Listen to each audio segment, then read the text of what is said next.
जय सिद्धि प्रभु जय जय।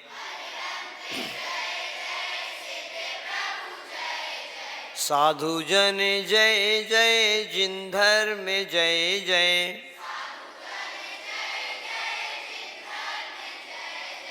अरिहंत जय जय, सिद्धि प्रभु जय जय।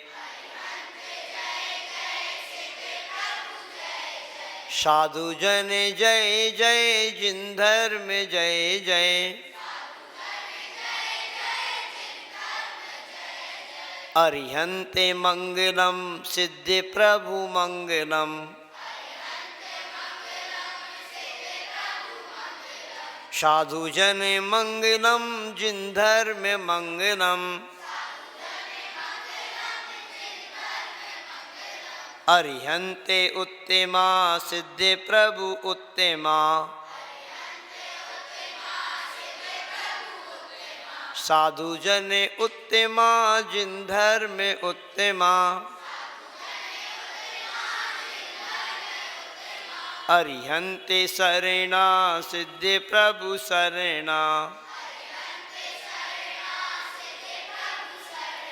साधु जन शरणा, जिन धर्म शरणा। एहि चार शरणा, एहि चार शरणा। सब सुख करना, सब सुख करना। सब दुख हरना। अरिहंत जय जय, सिद्धि प्रभु जय जय। साधु जीवन जन जय जय, जिन धर्म जय जय। बोलिए मुन्नायक देवालय एकदार श्री नेमिनाथ भगवान की। चैतन्य चमत्कारी चिंतामणि श्री पार्श्वनाथ भगवान की। संत श्रोमणी आचार्य गुरुवर श्री विद्यासागर जी महाराज की। निरापक श्रवण मुनि श्री वीर सागर जी महाराज की। मुनि श्री विशाल सागर जी महाराज की।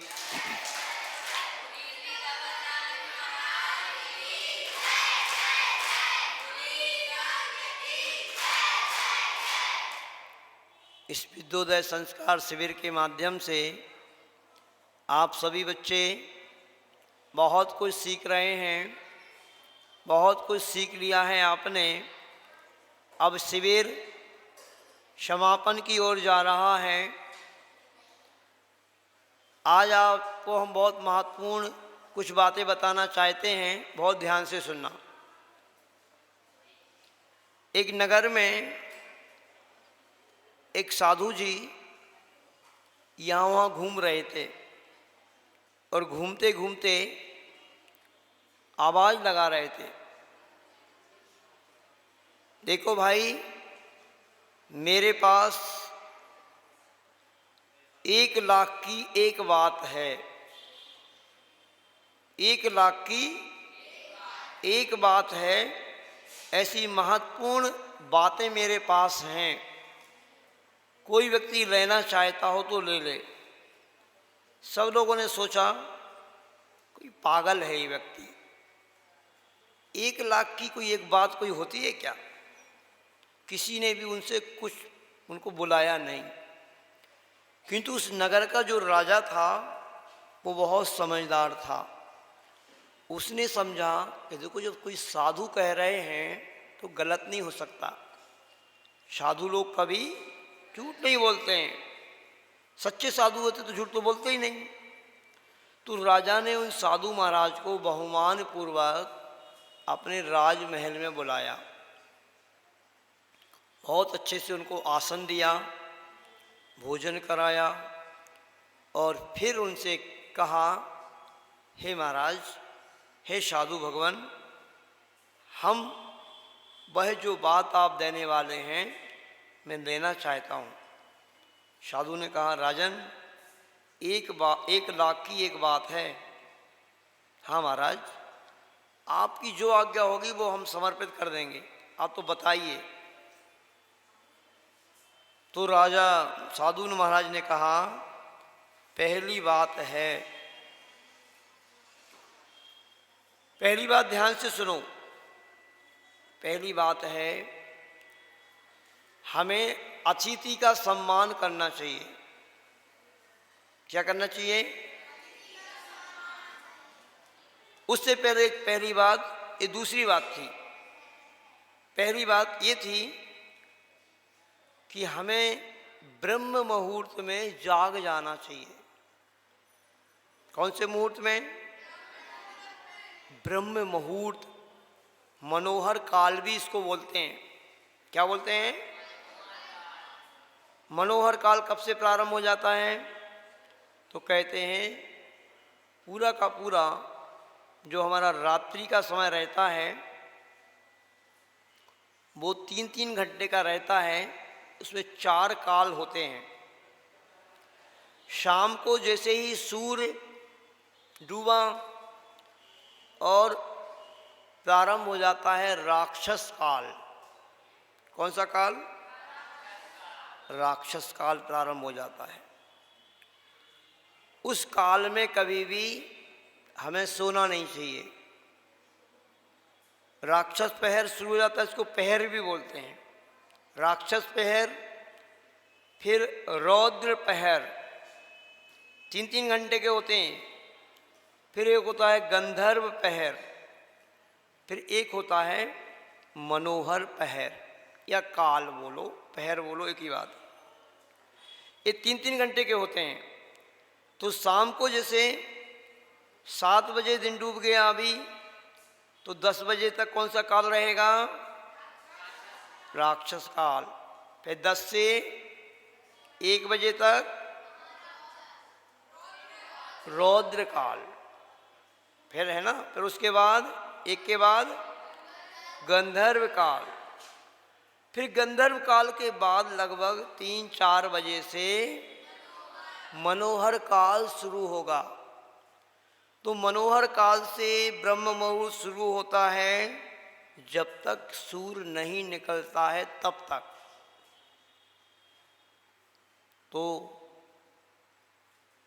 ब्रह्म मुहूर्त में सबसे पहले हमें जाग जाना चाहिए, मतलब सूर्य निकलने से पहले हमें जाग जाना चाहिए। राजा ने कहा, बहुत अच्छी बात है महाराज, हमने ये बात आपकी ली, अब कुछ और बात भी बताइए।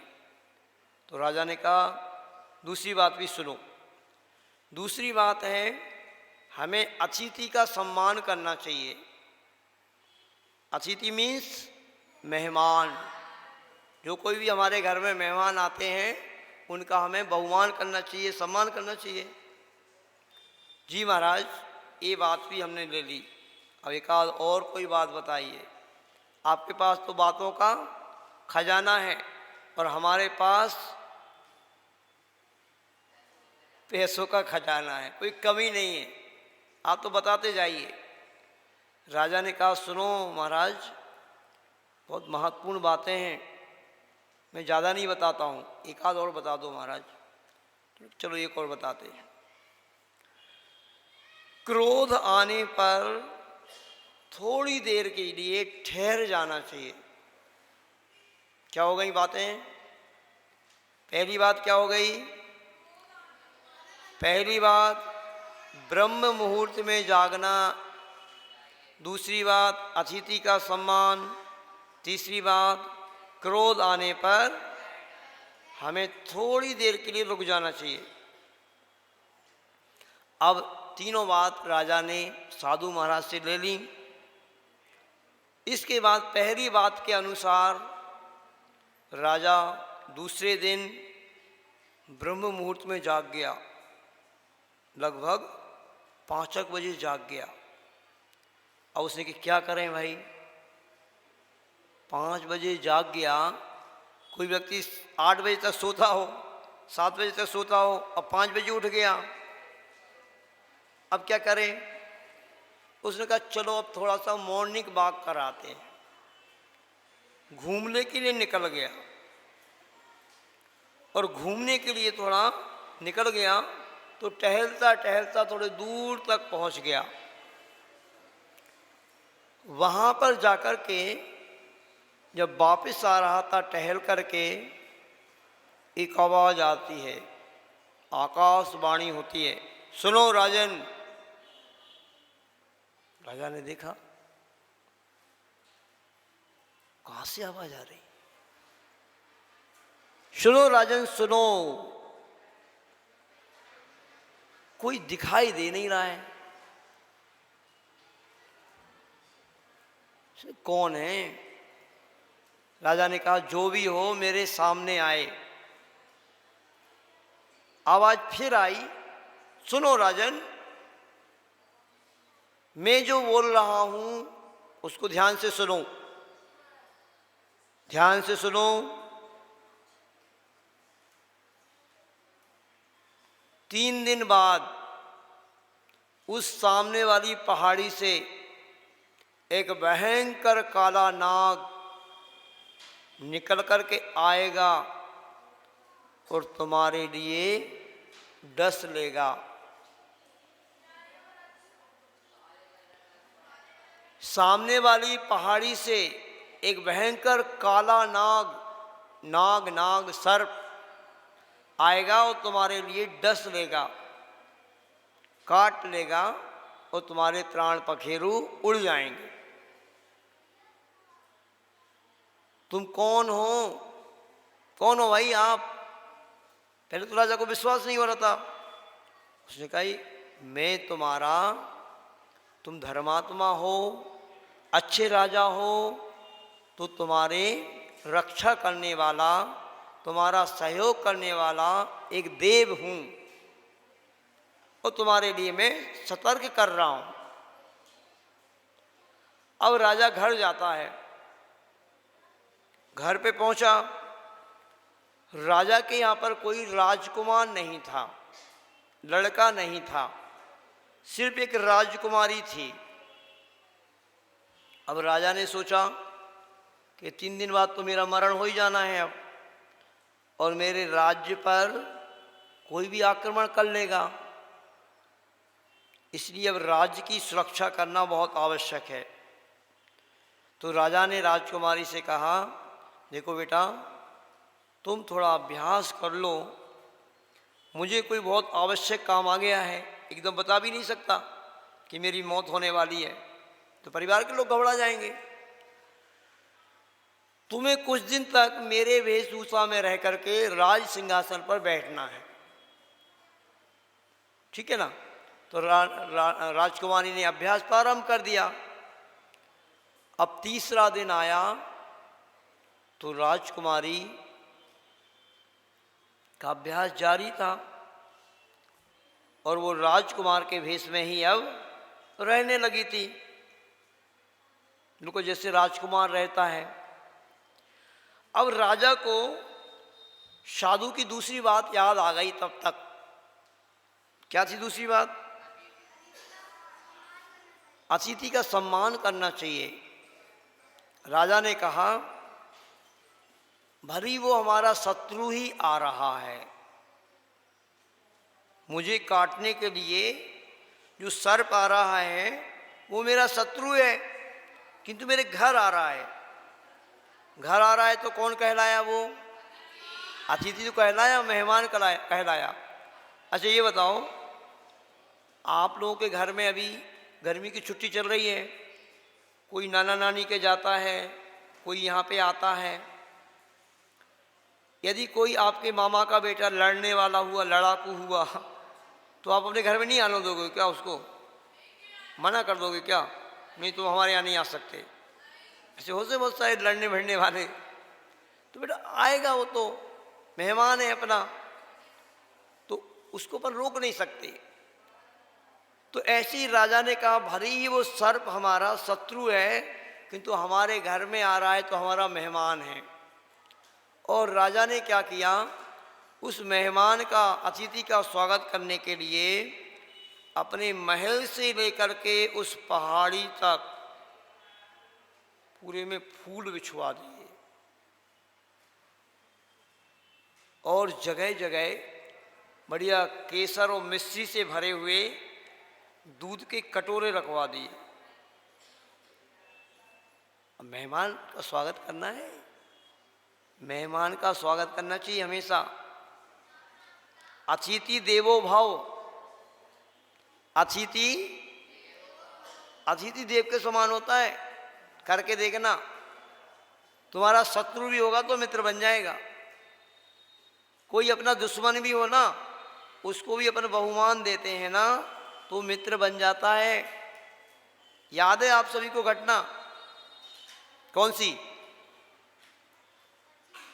जब राम और रावण का युद्ध होने वाला था, रामायण में देखा होगा, तब आधी रात को राम के डेरे में जब वो समुद्र के किनारे थे, कौन आया था? कौन आया था? विभीषण। विभीषण कौन था? रावण का भाई था। तो राम का शत्रु था कि मित्र था? हैं? अरे सुनो तो, मित्र बना नहीं, ऐसे ऐसे नहीं बना मित्र, वो तो शत्रु ही था। राम को क्या मालूम था कि ये मित्र है? बेटा, रावण का भाई तो राम का शत्रु ही था। किंतु जब आधी रात को वो आया विभीषण, तो उस शत्रु का भी स्वागत, उसको भी बहुमान श्री राम जी ने दिया। लक्ष्मण तो लाल पीले हो रहे थे, तुमने शत्रु को अपने पास कैसे बुला लिया? वो अपना कुछ रहस्य जानने के लिए आया हो तो। किंतु राम जी ने कहा नहीं नहीं, आने दो। और इतना सम्मान दिया विभीषण के लिए कि विभीषण उनका मित्र बन गया।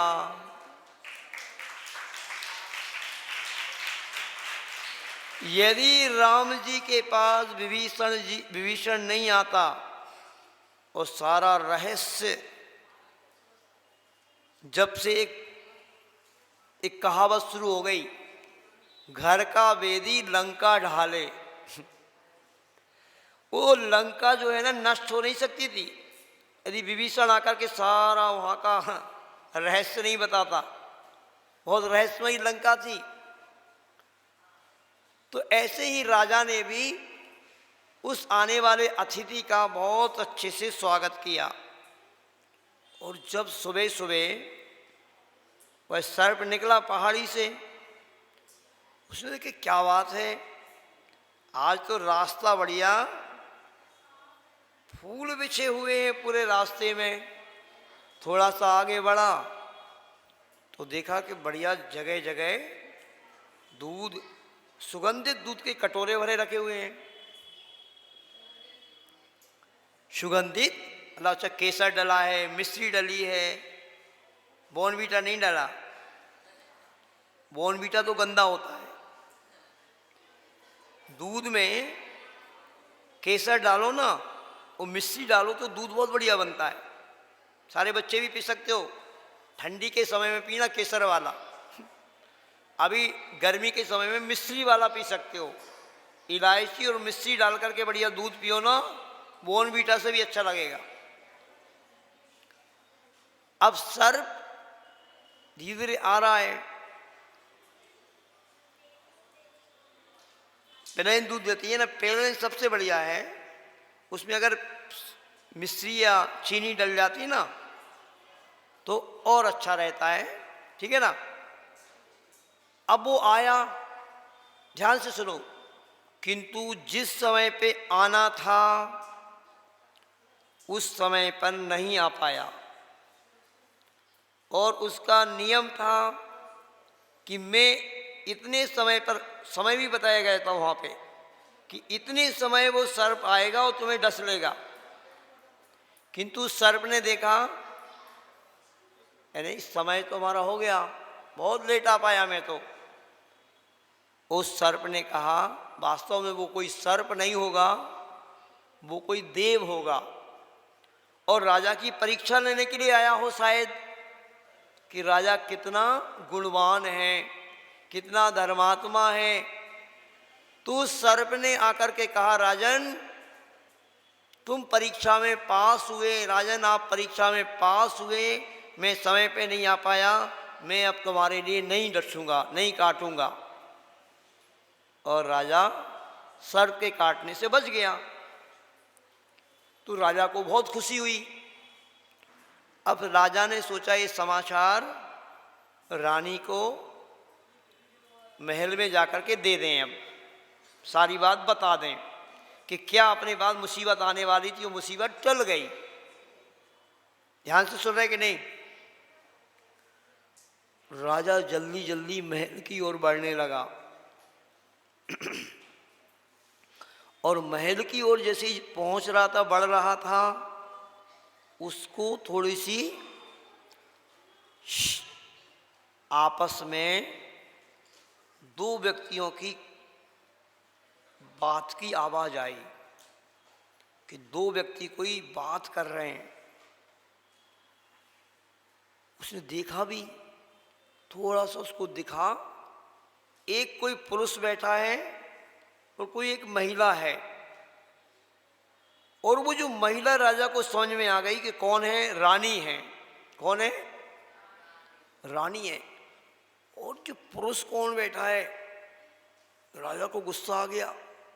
देखो मैं तो अभी जीवित हूं, मरा नहीं हूं, और मैंने थोड़ा सा ये कहा था कि मुझे आवश्यक काम है, कहीं जाना है, और रानी के तो देखो हाल, रानी किसी दूसरे पुरुष से बातचीत कर रही है, हंसी मजाक चल रही है, क्या हो रहा है? मेरे रहते हुए ये हो रहा है, रानी किसी दूसरे व्यक्ति की हंसी मजाक कर रही है, ऐसे ठहाके लगा करके।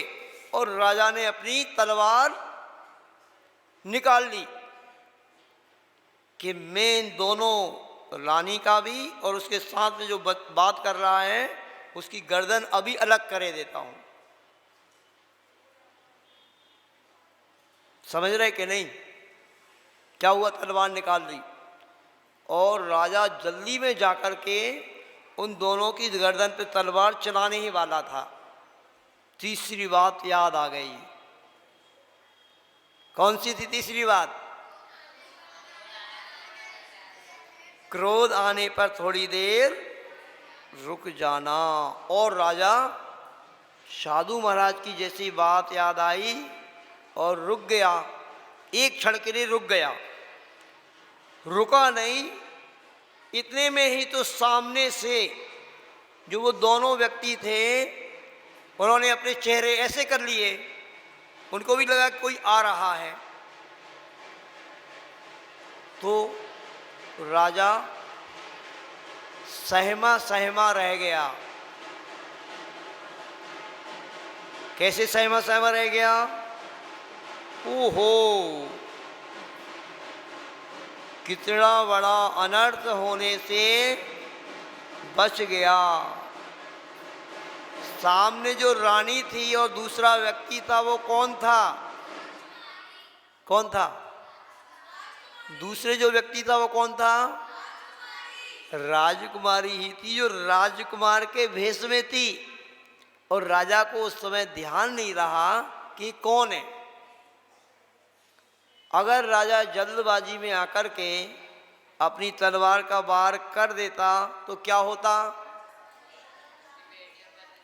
उसका पूरा परिवार समाप्त हो जाता, रानी का भी मरण हो जाता और राजकुमारी का भी मरण हो जाता।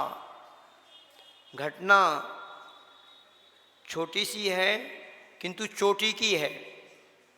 समझ में आ रही बात कि नहीं? अच्छा सही से ही बताऊं, अगर राजा ब्रह्म मुहूर्त में नहीं जागता तो उसको अपनी मृत्यु का जो संकेत मिला था वो मिल सकता था? घर में बैठा रहता तो, और अतिथि का सम्मान नहीं करता था तो वो सर्प लेट होता क्या? और क्रोध आने पर यदि नहीं रुकता एक क्षण मात्र को तो सर्वनाश होना ही था।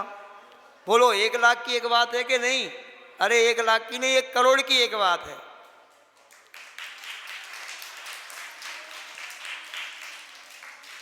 तो अब सभी बच्चों को इस घटना के माध्यम से इन तीनों बातों को अपने जीवन में भी उतार लेना है तो देखना आपका जीवन पलट जाएगा। कहते ना 100 दवाओं की दवा सुबह की एक हवा। क्या बोला हमने? 100 दवाओं की दवा सुबह की एक हवा।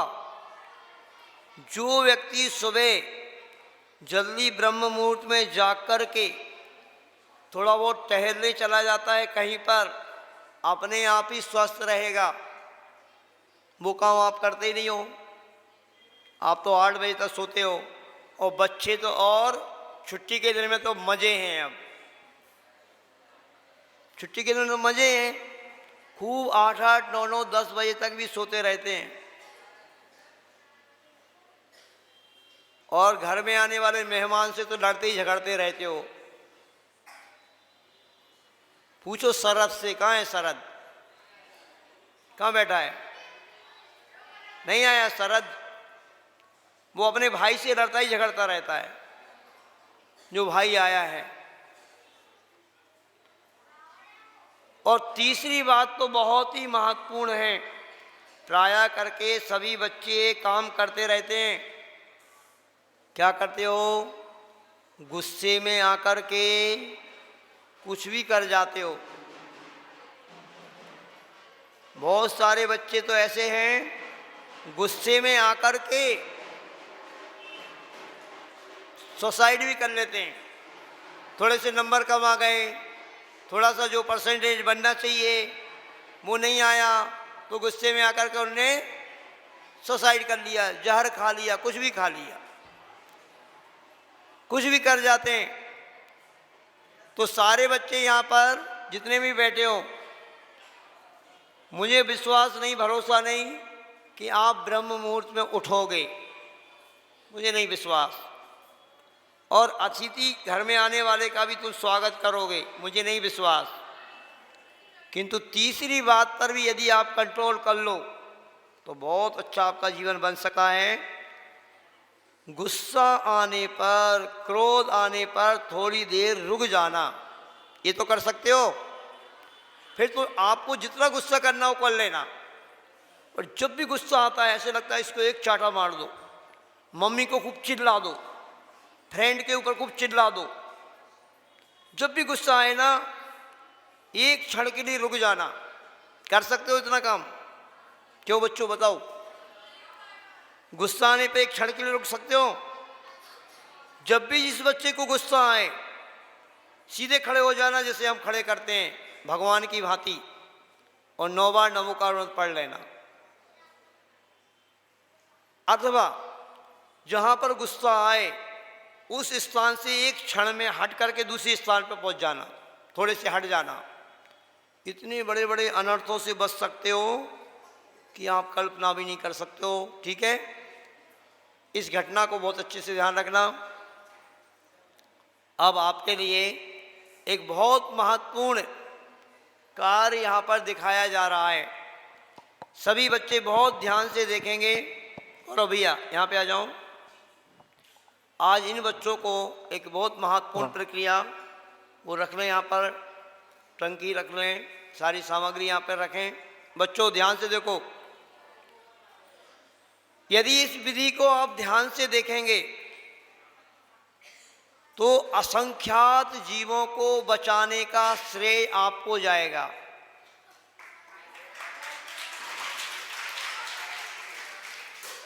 समझ रहे बात को?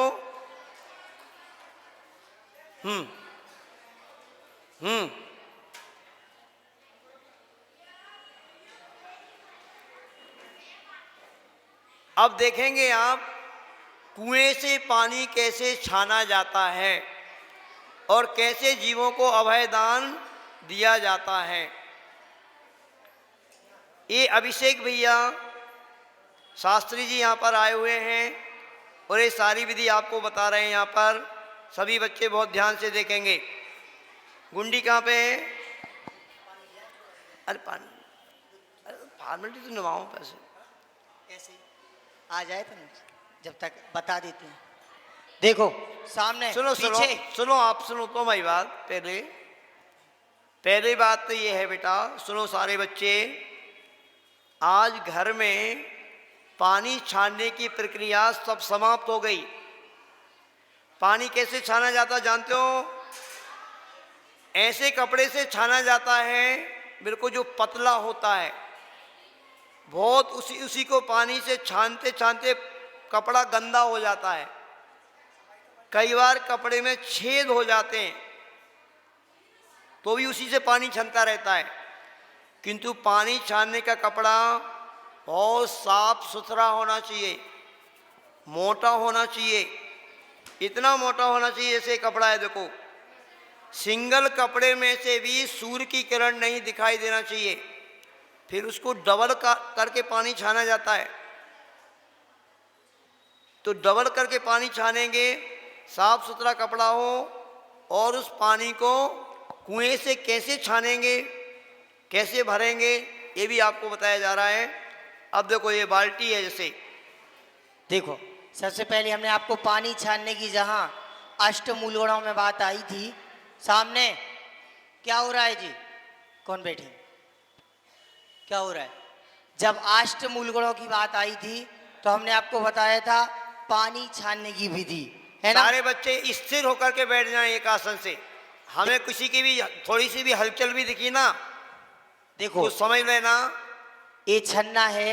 ये छन्ना कैसा बताया था हमने आपको? नहीं, लंबा तो इतना होना चाहिए कि डबल हो जाए। और दूसरी बात, इसमें जो सूर्य की किरणें होती हैं वो सूर्य की किरणें नहीं दिखना चाहिए। अगर दिख रही हैं तो आपको इस छन्ने को ऐसे डबल कर लेना है।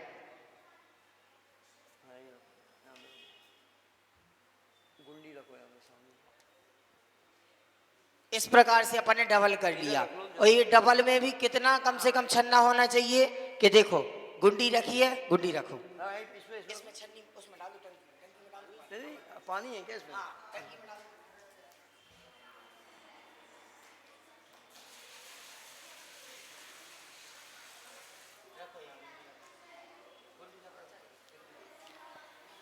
देखो इस तसले में रख लो। सुनो, यहाँ सामने देखो, देखो जो यहाँ वहां कर रहे हैं भैया गौरव, आप देखो, सारे बच्चे देखेंगे। देखो जल्दी, हंसी मजाक नहीं करेंगे, कोई शांति से बैठ जाओ। देखो इधर देखो, इधर इधर देखेंगे। वहां तक अगर हम आ गए तो फिर एक मिनट अभी से भैया, ये गुंडी रखी है, सामने समझ लो कुआं है। क्या चल रहा है आपका? इन छोटे बच्चों को भगा दो नीचे। पकड़ के हम आपको नीचे बैठा देंगे। फिर सामने देखो जल्दी, सभी फटाफट। बच्चे सामने देखें, सामने देखेंगे सभी। देखो ये गुंडी है, एक गुंडी को भी देखो एक तसले के अंदर रखा गया है। क्यों रखा गया है? अब इसमें जब पानी डाला जाएगा तो एक बूंद भी पानी नीचे ना गिरे, इसलिए रखा गया है इसके अंदर। अब देखो, एक कपड़ा इसमें डाल करके पानी कुएं से खींचेंगे। ये छन्ना कैसा रहना चाहिए कि गुंडी पे देखो, सामने ये सामने गुंडी पे इतना व्यवस्थित आ जाए कि ऐसा नहीं कि हमने पानी डाला और ये देखो, गौरव भैया साइड हो जाओ थोड़ा सा। ये जो सामने ये अपन ने पानी डाला, ऐसे नहीं कि ये छन्ना नीचे चला जाए। ये छन्ना अभी भी एक स्थिति की अपेक्षा से, गुंडी की अपेक्षा से ये छन्ना छोटा है, इससे भी थोड़ा सा बड़ा हो, ठीक है? ये बाल्टी देखो, बाल्टी कैसी हो जिससे शुद्ध विधि से छाना जाएगा, वो करे वाली बाल्टी। किसी में यहाँ होता है, किसी में यहाँ होता है। जब आपकी ऐसे कड़े वाली बाल्टी होगी, अब आगे देखना आप कड़े का क्या महत्व है ना? देखो, ये अपन ने ऐसी ली और ऐसे कुएं में डाल दी, ठीक है? कुएं में डाल के अपन जब पानी निकालते हैं, पानी हमारा बाहर आ गया, ठीक है? अब बाहर आके हमने जब छाना,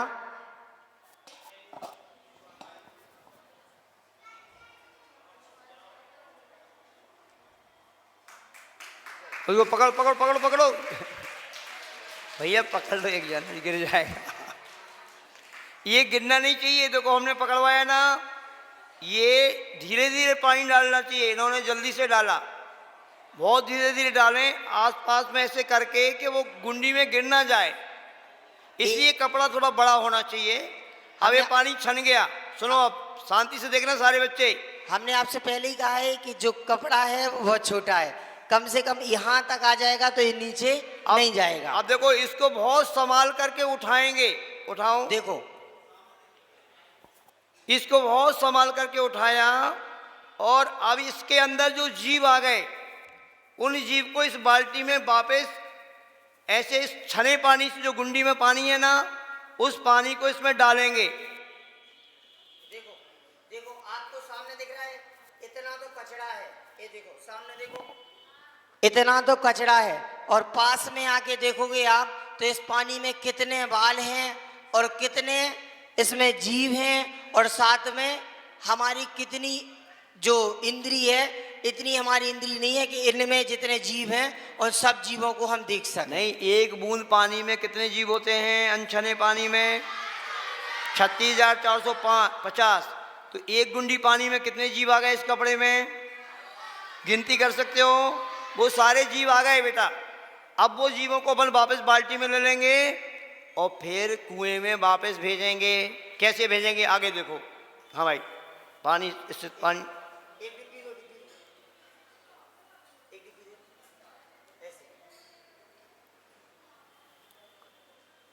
देखो, हर जगह के आपने जो विशेष कुएं हैं उस पर लिखा रहता है बिलछानी छने पानी से ही करें। ऐसा नहीं आपने छाना और जो नहीं, बहुत सारे लोग क्या करते जानते हो? अनछने पानी से ही कर देते हैं, पर छने पानी से ही करना। जो अपने छाना है ना, उसी को इस पे डालेंगे। डालो। विशेष व्यक्ति लोग जाते हैं, एक जो पात्र होता है वो अलग से लेके जाते हैं। इस पात्र से अपन ने ऐसे जल निकाला और इसको ऐसे डालना है कि देखो, ये जो पूरी बिलछानी है ये व्यवस्थित तरीके से इसमें अंदर हो जाना चाहिए, पर्याप्त मात्रा में। अब ये सारे के सारे जो जीव हैं इस बाल्टी में आ गए। अब विचार करना सभी बच्चे, यदि 100 फीट गहरा कुआं है बेटा, उस कुएं में इस बाल्टी से हम ऐसे ही ऊपर से पटक देंगे तो कितने छोटे छोटे जीव हैं? वो सारे के सारे जीव 100 फीट नीचे गिरेंगे, ऊपर से तो बचेंगे क्या बताओ? किसी बच्चे को भी 100 फीट ऊपर से कुएं में पटक दिया जाए तो तुम्हारे प्राण बचेंगे? नहीं बचेंगे ना बेटा। तो वो छोटे छोटे जीव अगर ऊपर से फेंक देंगे तो सब समाप्त हो जाते हैं। इसकी एक विधि रहती है, वो भैया आपको बता रहे हैं। देखो, इस छन्ने में भी हमें कोशिश करना चाहिए, आगे से तो हमने पानी डाला ही है, साथ में पीछे से भी जब हम पानी डालेंगे, जब पूर्णतः जो कचरा है और जो भी जीव हैं वो इस बाल्टी में आ जाएंगे, है ना। अब सबसे बड़ी जो मुख्य विधि होती है वह ये है कि इस पानी को हम लेते हैं और कुएं में ऐसा का ऐसा डाल देते हैं। गौरव भैया, सबसे बड़ी माइक विशेष आप ले गलती, लो। सबसे बड़ी विशेष गलती क्या है? इस कुएं में हम जो लेते हैं और जल को सीधे का सीधा लेके डाल देते हैं। अब बताओ, अगर हमें कहीं यहाँ ऊपर छत से लेके नीचे फेंक दिया जाए तो क्या होगा? मर जाएंगे? मरेंगे नहीं तो कम से कम हाथ पांव तो टूट जाएंगे। तो बताओ उन जीवों का क्या होता होगा? अब कैसे वह विधि है? देखो, कड़े दोनों रस्सी को बहुत सावधानी से देखो, पकड़ कर ले जाओ। कड़े की बाल्टी, कड़े का क्या उपयोग है देखना। देखो सामने ये गुड़िया लोग दोनों बहुत बात कर रही हैं। अब ये बाल्टी कुएं में जाएगी। देखो, बिल्कुल आराम से दोनों रस्सी एक से बैलेंस में, पहले एक से बैलेंस में जाएंगी। देखो, एक से बैलेंस में नीचे तक जाएंगी, एक से बैलेंस में चलेंगी। जैसे ही बाल्टी ने पानी को छुआ, नीचे तक पहुंच गई, वैसे ही जो कड़े वाला सिस्टम है उसको अपन ने ऊपर किया और इस वाली रस्सी को नीचे कर दिया। अब ये पूरा पानी कड़े वाले को अपन ने, इसमें अंदर नहीं जा रही है, जैसे ही कड़े वाला जो स्थान है वो नीचे जाएगा। हाँ, अब चली जाएगी नीचे। हाँ, और ए वाला ऊपर जाएगा। तो वैसे ही ये पानी पूरा नीचे चला जाएगा।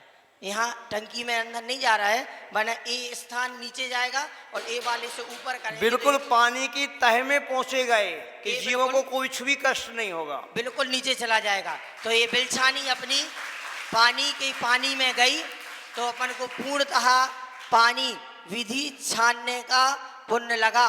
और अगर हमने ऊपर के ऊपर अगर पानी फेंका तो बताओ क्या वो जीव सुंदर वो जीव जिंदा रह पाए, थोड़ी सी उनको भी ले, वो जीव क्या जिंदा रह पाएंगे?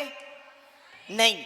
तो ये पानी छानने की सुंदर तरीके से विधि है। अब देखो सामने देखो, वहां ध्यान नहीं भटकाओ, सामने देखो। हमें हाँ सुबह की अभी बता दी, आराम से देखो, बैठ जाओ, डिस्टर्ब नहीं, है ना। महाराज जी का समय हो गया। हाँ देखो सामने देखो, ये विधि सुनो, ये विधि पूर्णतः जैन धर्म के अनुसार है। आप लोग सीधे बैठ जाओ तो आपकी भी वीडियो आ जाए, जल्दी सीधे बैठ जाओ स्पष्टता से। हम क्लास की छुट्टी दे रहे हैं भैया, बस।